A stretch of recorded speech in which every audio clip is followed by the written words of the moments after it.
Paulo, hands-on sa bagong negosyo. Kimi, so proud. Todo flex sa nobyo.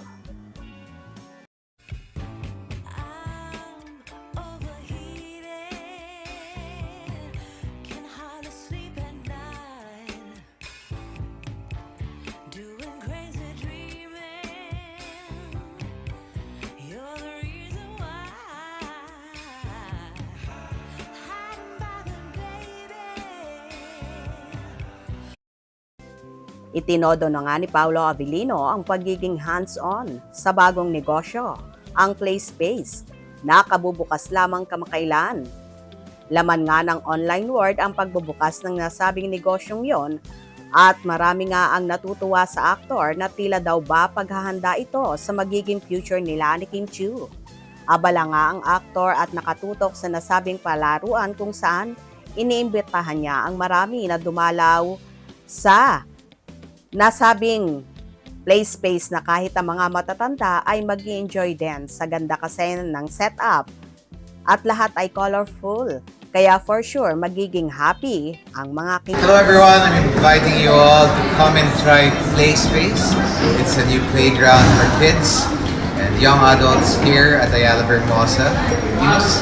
Ayala Malls Vermosa, if you have time, if you have kids, or if you want to see the place and see the kids enjoy or have them interact with other kids. Samantala, todo flex naman si Kimi sa naturang negosyo na yon ng nobyo at ibinandera nga niya ito sa kanyang social media account to support Paulo's new business. Anyway, sa isang episode naman ng It's Showtime, may chikahan ng mga host na sina Kim Chiu at Vice Ganda. Tanong ni Vice kay Kimi, paano mo napapatawad yung ganon? Madali ba yon? Madali bang matanggap yon? Sagot naman ni Kim, ganon naman talaga eh. Nasa sayo naman yun. Natatanggapin mo na. May ibang pangako na napapako talaga. But it's for you to find out. Life goes on. Everything happens for a reason. Accept defeat. Say ni Kim na ang defeat ay parang defeat ang pagsasabi niya. Siyempre, inalaska naman siya ni Vice. Ha ha ha ha. Tanggapin mo ang paa. Tanggapin mo paa. Accept the fit. Say ni Vice at tawanan na sila ni Kimi.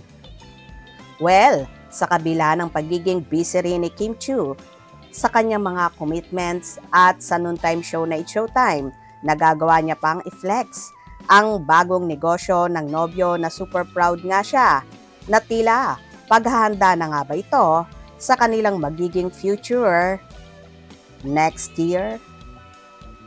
Well, so happy naman ang buong Kim Pao Ladya sa nagaganap ngayon sa Kim Pao at alam nila na so happy at very contented ang lovely couple kung saan kamakailan nga ay naglapag ng resibo at paayuda si Paulo sa kanyang social media account na ikinatuwa, ikinakilig at kinainlaban ng marami.